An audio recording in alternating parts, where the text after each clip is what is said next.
देखिए, अब तो अमृत काल में 2047 तक हम हमारा देश को किधर देखना चाहते हैं, कैसा देखना चाहते हैं। हम चाहते हैं कि हमारा देश पूरा दुनिया में एक लीडर होना चाहिए विभिन्न क्षेत्रों में।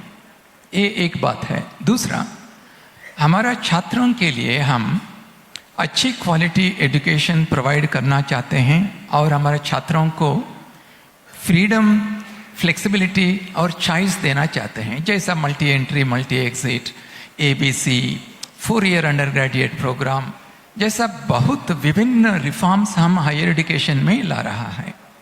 तो हमारा देश को हम एक लीडर जैसा हम दुनिया में देखना, कौन विरोध करेगा इसको। तो आप NEP 2020 को विरोध करें तो हम हमारा देश को भी आप रोकने के लिए आपका सोच है। हमारा देश 2047 तक एक लीडर बनना चाहिए, तो इसको कौन करेगा? हमारा यंग लोग करेगा।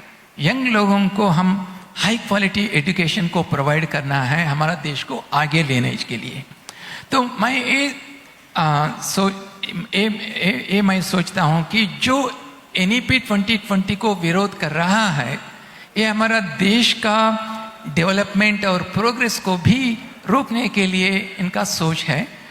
इसलिए मैं समझता हूँ कि सभी लोग NEP 2020 को समर्थन करना चाहिए और इसको जल्दी से जल्दी इम्प्लीमेंट करना चाहिए। कई सारी यूनिवर्सिटीज़ ने कंसेंट भी दिया है, आपके ट्वीट्स में देख रहा था पिछले दिनों। लेकिन प्रोफेसर साहब, उस पर counter, I am playing devil's advocate here, ये कहते हैं विरोधी लोग कि अगर आप इतिहास को मिटा देंगे तो कैसे काम चलेगा। मैं NCERT की बुक्स की बात कर रहा हूँ, जिसका आप पुरजोर तरीके से समर्थन कर रहे हैं कि जो चीज़ें हटाई गई महात्मा गांधी जी के बारे में, आपने उसको, जो लोगों ने क्रिटिसाइज किया उनको आपने क्रिटिसाइज किया। इनफैक्ट कुछ लोगों ने अपने नाम एडवाइजरी पैनल से वापस लेने की चिट्ठी लिखी, पर्सिकर साहब ने, योगेंद्र यादव ने, आपने उन पर सवाल खड़े किए। तो अगर आपकी चीज़ों पर सवाल खड़े किए जा रहे हैं तो एक विरोध पक्ष तो है आपके पास, तो ये आप सबको साथ लेके 2047 तक कैसे चलेंगे? देखिए, हमारा देश तो एक बहुत बड़ी डेमोक्रेटिक कंट्री है। सभी लोग अपनी ओपिनियन को सामने रख सकते हैं। कोई हमारा NCERT बुक्स का, टेक्स्ट बुक्स का जो रिविजिट कर रहा है, रेशनलाइजेशन कर रहा है, इसको मैं विरोध नहीं समझता हूँ कि इनका ओपिनियन इन्होंने सामने रखा।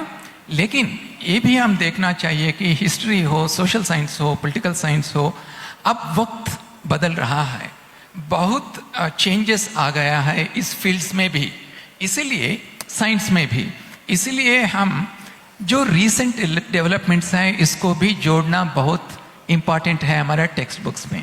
और आप हिस्ट्री के बात आपने बताया, हमारा हिस्ट्री को भी हम रिवाइज करना चाहिए, इसलिए कि हम बहुत गैप्स है। जैसा हमारा हिस्ट्री टेक्स्ट बुक्स को हम लिखा, बहुत गैप्स हैं। और नॉर्थ ईस्ट इंडिया देखिए और साउथ इंडिया में बहुत हिस्ट्री है, इसको हम हमारा हिस्ट्री बुक्स में लिखा ही नहीं।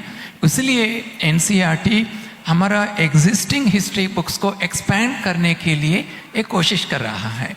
और सिमिलरली साइंस में भी कोविड समय में कुछ रेशनलाइजेशन किया, कुछ सिलेबस को ड्रॉप किया, और आगे समय में इसको रिवाइज करके बहुत कॉम्प्रहेंसिव टेक्स्ट बुक्स को लाएंगे NCERT। देखिए, NCERT हमारा देश का एक प्रमुख संस्था है। इस संस्था को हम सपोर्ट करना बहुत ज़रूरी है।